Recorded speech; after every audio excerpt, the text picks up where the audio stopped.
વિદ્યા સહાયક ઉમેદવાર ટેટ 1 અને ટેટ 2 તમામ ઉમેદવારો ગાંધીનગર માનનીય શિક્ષણ મંત્રીજી તથા મુખ્યમંત્રીશ્રીને વિદ્યા સહાયકમાં વય મર્યાદામાં વધારો કરવા માટે રજૂઆત કરવા અર્થે સૌ એકત્રિત થયા છીએ।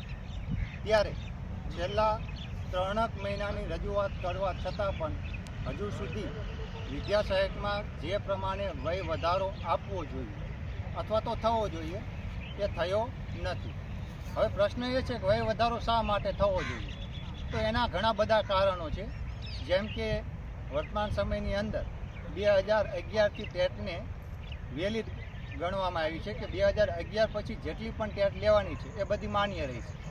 હવે પછી જે નવાસરથી જે પરીક્ષા લેવામાં આવશે ત્યારે આ તમામ પ્રકારની લેવાયેલી અગાઉની પરીક્ષાઓની માર્કશીટ એ રદ કરી દેવાની છે।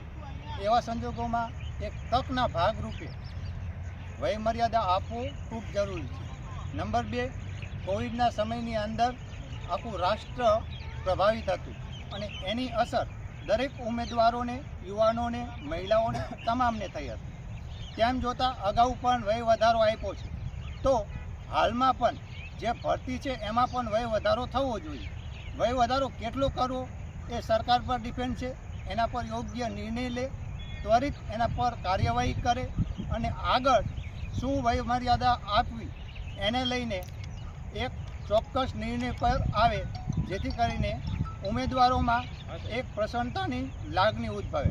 સાથે સાથે છેલ્લે જે પરીક્ષા લેવામાં આવી ટેટ પરીક્ષા, ત્યારબાદ ભરતી, આ બંને વચ્ચેનો જે ગાળો જે છે એ દરમિયાન તમામે તમામ સમય જ્ઞાન સહાયક ભરતી કરવામાં વ્યય કરવામાં આવ્યો છે।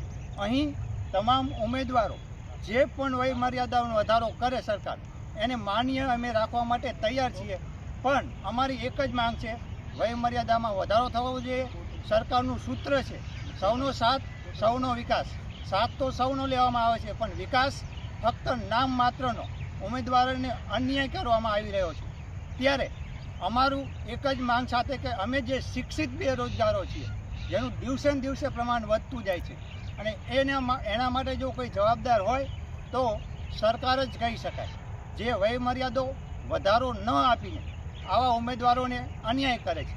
તેથી આવા જે શિક્ષિત બેરોજગારો છે તેને રોજગારી આપવા માટે વય મર્યાદાનો વધારો કરવો, યોગ્ય વધારો કરવો, ત્વરિત નિર્ણય લઈ અને કાર્યવાહી કરીને વય વધે એ દિશામાં સરકાર આગળ પગલાં ભરે એવી અમારી તમામ ટેટ ઉમેદવારોની વિનંતી છે। અને સાથે સાથે ઓનલાઈન પોર્ટલ ઓપન કરી તમામ ઉમેદવારો ફોર્મ ભરી શકે એવી વ્યવસ્થા કરે એવી અમારી માનનીય મુખ્યમંત્રીશ્રી અને માનનીય શિક્ષણ મંત્રીશ્રીને અમે નમ્ર વિનંતી કરીએ છીએ। કેમ કે પાછળના 3 મહિનેથી અમે રજૂઆતો કરીને ખૂબ કંટાળી ગયા છીએ, થાકી ગયા છીએ।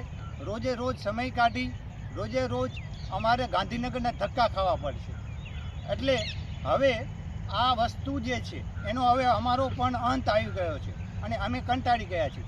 એટલે અમારી માંગ એક જ છે કે વિદ્યા સહાયક ભરતીમાં યોગ્ય જે વય મર્યાદામાં વધારો થવો જોઈએ એ કરવામાં આવે, ત્વરિત વય મર્યાદામાં વધારો કરી અને પોર્ટલ ઓપન કરે એ જ અમારી માંગણી છે।